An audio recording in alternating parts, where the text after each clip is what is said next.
So I do have a question before we go into that about it not being pretty is, do you believe you and Tanya are from past lives? Hmm.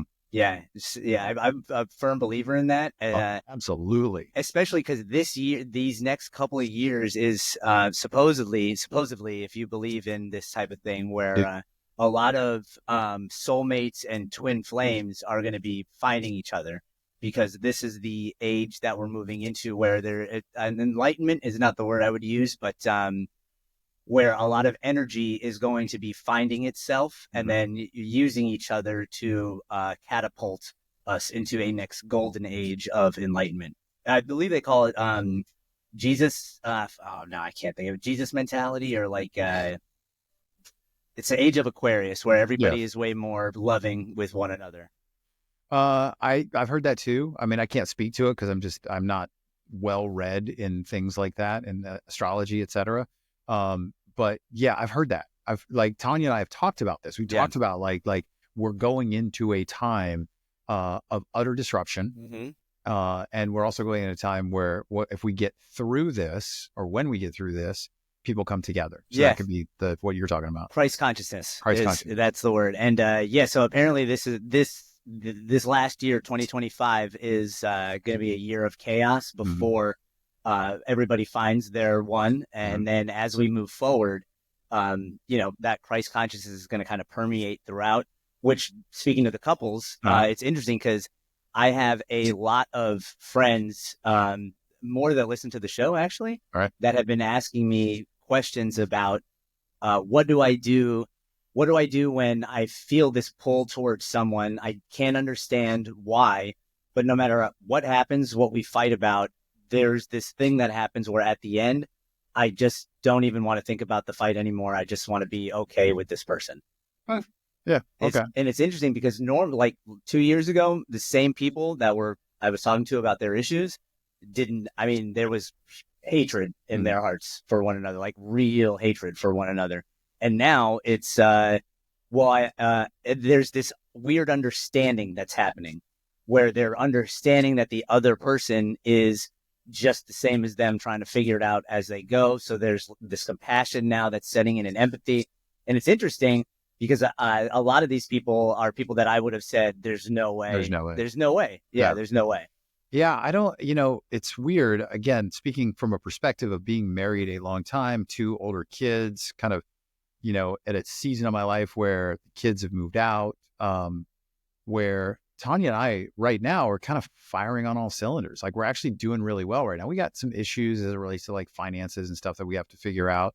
A lot of that comes from, we're at a stage in our life where it's like, oh, wow, we see a finish line. And it's like, oh, we're not ready for the finish line yet. We got to figure out house stuff and finances and all that stuff. But other than that, it's like we can just talk. And what you just said a minute ago, that's a very real thing. Like, not that we've ever like said, screw you, we're getting a divorce. But man, there's just been fights where you get into a fight and you're like, I'm done. And it's weird. I've experienced it where you get into a fight and then it's not like you black out, but it's almost like this other version of you comes up. Oh yeah. And then even though you're aware of what you're doing and saying is heinous, you can't stop and you're in it. And it's almost like at that point you have too much pride to say, I'm sorry. So you double down on it. And then, things just, all hell breaks loose. Nothing good comes at that point. Yeah. And you're right. Ego has stepped in and it's like, I will win this argument, damn it. Yeah. And at what cost? At what cost? Where now I'm seeing way more people be like, no, I don't want to. I'm noticing that I've done that and I don't want to do that anymore. Well, like we were saying to the last caller, Alex, it's like and to your point, by the way, our phone number is 1-800-771-1025 if you want to chime in on this conversation or anything you need support. But like, one of the things where sometimes, and I think it's just really hard for guys, but I would also say that it's probably hard for women too, is just to shut up. Oh my God. Just to like to your point, when you double down, when you're in a fight with your wife and you double down, you're like, no, I said we will get organic black pepper. Yeah, dude. Not regular black pepper. Yeah. And it turns into like, you treated me like crap for the last 20 years. I know. It has nothing to do with black pepper. But like, you double down on that. And it's like, that is absolutely the worst thing that you can do. I know. And I don't, for me personally, I don't know why I do that. I can in the moment know, just shut my mouth, just shut up, Shut but up. I can't. And I gotta get it in.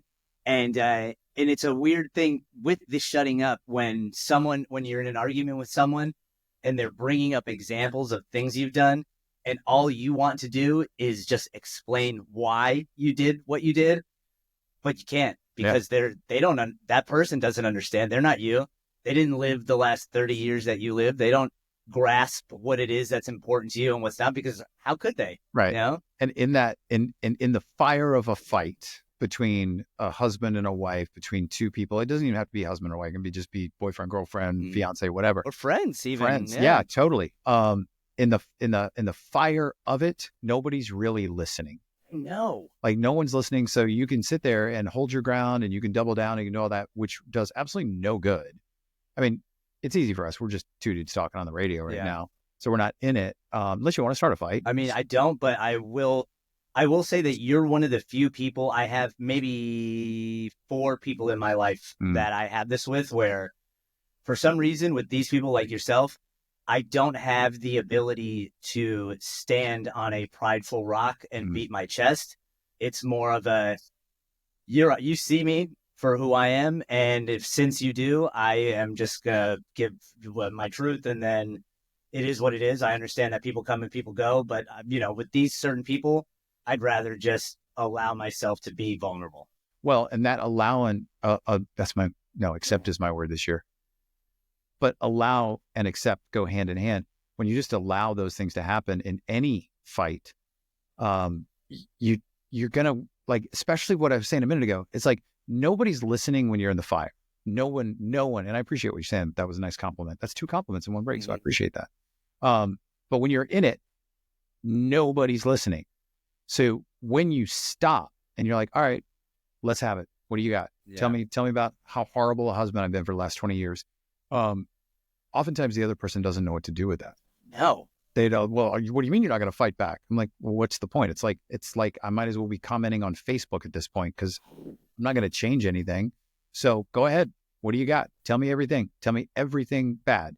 One of the like the signature moments in the relationship I have with my wife happened right after we had started dating. And I'll never forget this. And I don't know, maybe it's like, I don't know. I'll just share it.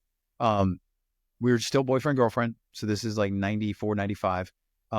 And she was having some like issues where she was trying to overcome some stuff from an ex-boyfriend. So normally when you're in a young relationship like that, the last thing you want to talk about is like ex-partners. And I remember thinking, because we were sitting on our bathroom floor, why, I don't know. But we were sitting on our bathroom floor and I was like, tonight, I'm not your boyfriend. I'm just your friend. Oh. So what do you need to talk about? And she was like, no, because it's about, so-and-so. And I'm like, hey, if I'm going to be with you for the rest of our lives, I need to be a friend too. So what you need right now is a friend, not a boyfriend, not a jealous boyfriend. So I'm going to swallow my pride. I'm going to get rid of all this and let's just talk. And dude, it was one of those nights where like early on in a relationship where like you tell stories like, oh yeah, we stayed up all night and we just talked. This particular night was not rainbows and unicorns conversation. It was actually, I don't remember the extent of it or what she was dealing with at the time, but I remember thinking, okay, I need to shut up and just let her talk. And that was one of those first times where I think maybe she was like, oh, he's different. Yeah. I didn't go, I don't want to hear about Larry or whoever. It was just, I don't know why I always default to Larry. I love it. It's a great name. It's a great name to default to. But it was just, I was just like, all right, what do you got? Let's go. Let's go. And so this is what I love about spirituality is, to me, what I feel is that was a moment where you went from that's the moment that you signaled out to the universe that you're not on the same path that was supposed to be destined for you. You made the conscious effort to choose something different. And in doing so, you put out that signal.